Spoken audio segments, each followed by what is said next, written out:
Hey, what up, y'all? Tight shirt Terry Warfield. Yo, I don't know where I'm going with this video. I think I'm just kind of ranting just to come kind of talk to y'all. But I've been feeling some kind of way lately about YouTube and being a content creator. I'm gonna be honest with y'all. Y'all know I keep it real. I shoot it straight. YouTube is hard as fuck. Like it is real hard, yo. YouTube is probably one of the most difficult things I've ever done in my entire life. Anyways, thanks for coming through, and I hope you stick with me to the end of the video. So yeah, like being a content creator has really been kind of stressing me out lately, because like, don't get me wrong, I'm super grateful for each and every one of y'all who supports me, that have, you know, subscribed to this channel to get it where it is today. I'm thankful for all of y'all support, y'all. I'm thankful for every single one of y'all. But sometimes YouTube can be very, very demoralizing. It can be very, very tiresome. And I'm at a point right now where I'm feeling all of those feels, right? I'm feeling exhausted with YouTube and trying to fight the algorithm.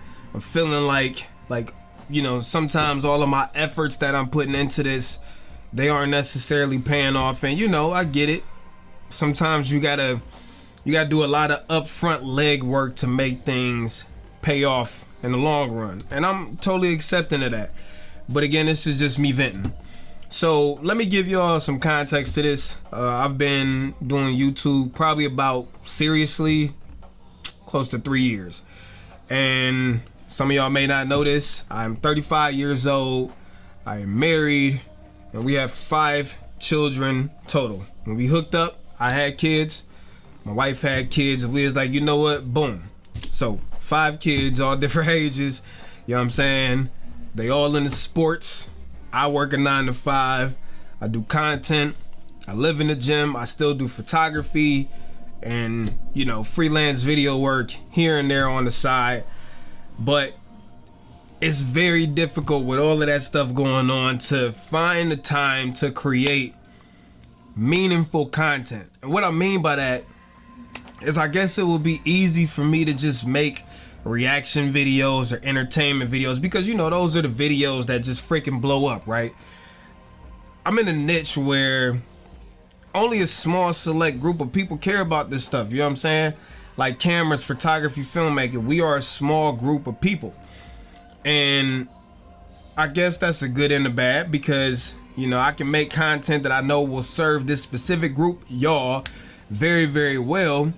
But the flip side to that is not a lot of people, I guess, can kind of discover if they like me or not, because they don't see me. You know what I'm saying? They don't see what I make because the algorithm does not push it elsewhere. I mean, frankly, the algorithm ain't been pushing nothing I've been doing lately, but you know, that's a whole different story. That comes with its own issues, and a lot of that is self-accountability.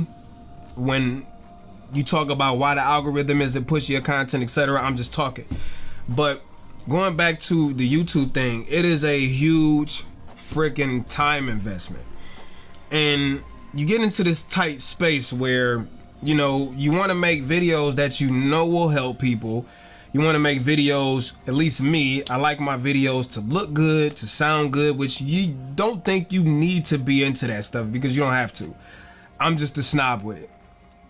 But counting in all of that stuff, making videos that are valuable to people, entertaining to people, look good, sound good, you know, it is a huge freaking undertaking. You know what I'm saying? Like, sometimes y'all watch these videos, and I guess not y'all, because y'all are kind of, well, maybe you're not, so I'll say it anyways. When it comes to making YouTube content that looks good, sounds good, does all of this stuff, it is a huge time investment. You have to do everything, and a lot of times alone.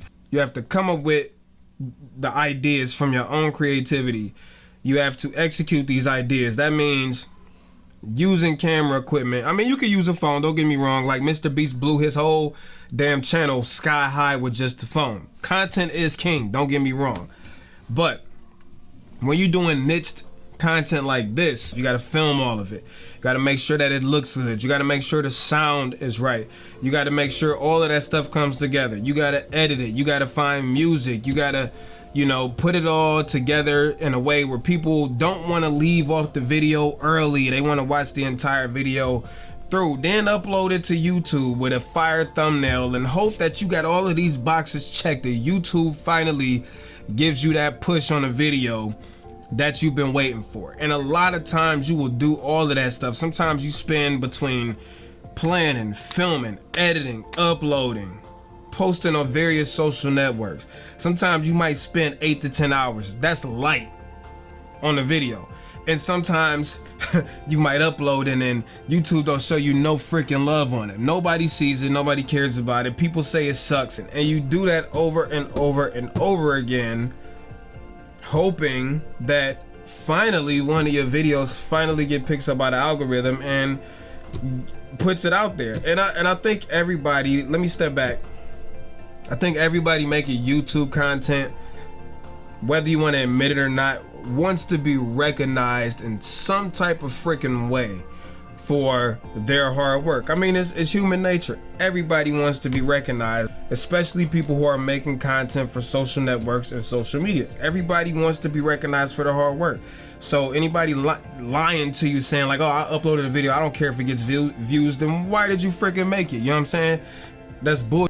It's very tiresome because for me at least, like, I have to make sure that the videos I'm making don't rob me of the little amount of extra time that I have to create. What I mean by that is making videos that I know without a shadow of a doubt won't get any traction or anything like that. Now, don't get me wrong, like sometimes I do make videos, especially motivational videos, to try to help other people. And I put them out there knowing that the algorithm ain't gonna push it. They ain't gonna get a whole lot of views because, people don't like positivity. I can upload a video to my channel with 3 people fighting, it'll get 1 million views. But let me upload some about me trying to motivate you and YouTube won't push it at all. It's just how people operate and the algorithm follows people's watching habits, okay? My point in saying that is every time I upload a video, it ain't always about the views. Sometimes it is connected with y'all on a one-to-one level to try to use my experiences to help y'all. But when I make these tech videos, these camera videos, these photography tips and tricks videos, these gear videos and stuff like that, yes, I want them to get out there. And it becomes very tiring when you are making this content and putting all of this time and effort into it for you to not really get the linear results like you think you should be getting. And y'all need to know this if you're thinking about becoming a content creator. It ain't a job. Well, it is a job, but it's not like a job. It's not like you put in 8 hours on a freaking time clock and you got 8 hours of money to show for it. No, the progression with YouTube is not linear like that. You don't get 1 hour of money for 1 hour of work. And that's with entrepreneurship, period. But YouTube, like, we're talking creation. Sometimes you put all that time into it and it don't equate to, the end result don't feel like it was worth all the effort that you put into it. So then, Terry, if you got all these complaints and if you're saying it sucks so bad, why do you keep doing it? Well, it's just like working out. And obviously, I work out a little bit, right? Number one, I ain't no sucker. So if I start something and I say I want to be successful at it, which YouTube, I do want to be successful at it. Being a content creator, I do want to be successful at it. So I started it, I've gotten this far. There's no way I'm about to quit, even though sometimes I want to. But there's no way I'm really gonna quit because I understand how much work I've put into it at this point. And it's just like working out. Like I said, I go to the gym, it hurts, it's not fun, you're tired, you're sore. Day after day, you continue to put yourself through it because even though it doesn't happen overnight, eventually if you keep working at it, you'll get the body that you want, whatever that means to you. YouTube is the same way. Although sometimes it seems like the effort, the hours, all of that stuff are not worth it. To me, I won't quit because I know at the end what's possible. And I believe in my head that I can get there with enough work, with the dedication, with the patience, with the ability to keep learning and finding out ways to work smarter, not harder necessarily. And that's why I continue to keep doing it. So my message in all of this, between me going and all of these tangents and stuff, is if you want to be a content creator, just know that if you really want to do it, and you are deciding on picking a niche, and it's not one of those niches that, you know, you can just make funny videos and blow up in, like, prepare for a ton of work, you know what I'm saying? And even if you are doing entertainment and stuff like that, it's still work. But those things aren't as heavily reliant on production value that they are entertainment value. Well, photography, filmmaking, tech, like, this is not based off that. Like, all of that stuff is totally different. But anyways, if you want to do it, do it. It is rewarding. I absolutely love being a content creator. Some of the opportunities I've received doing this have been wild, you know what I'm saying? Like, even at 23,000 subscribers, which is relatively small, like, I've gotten a lot of things accomplished that some channels who have much bigger numbers have not. And I'm not saying that to brag, I'm saying that to motivate you. Don't start it if you ain't willing to finish it. If you're not willing to put in the work, be humbled by sometimes the lack of performance. Like, as long as those things won't deter you, then I would say totally freaking do it. And yeah, I don't even know where I'm going with this video no more. I'm just kind of rambling and talking at this point, but I hope somebody found some type of message in this. Go for it if you want to do it. It's a lot of hard work. Just like anything else in life though, if you really want something, you will make the time, you will find a way, and at the end of the day, you will get it done if you really truly want it to be done. So anyways, I'm done. Thank y'all for listening to me rant. I love y'all so much. Thank y'all so much for y'all support. And so I'm gonna go ahead and get out of here. Peace, chicken grease, and much love, y'all. Terry Warfield. Peace.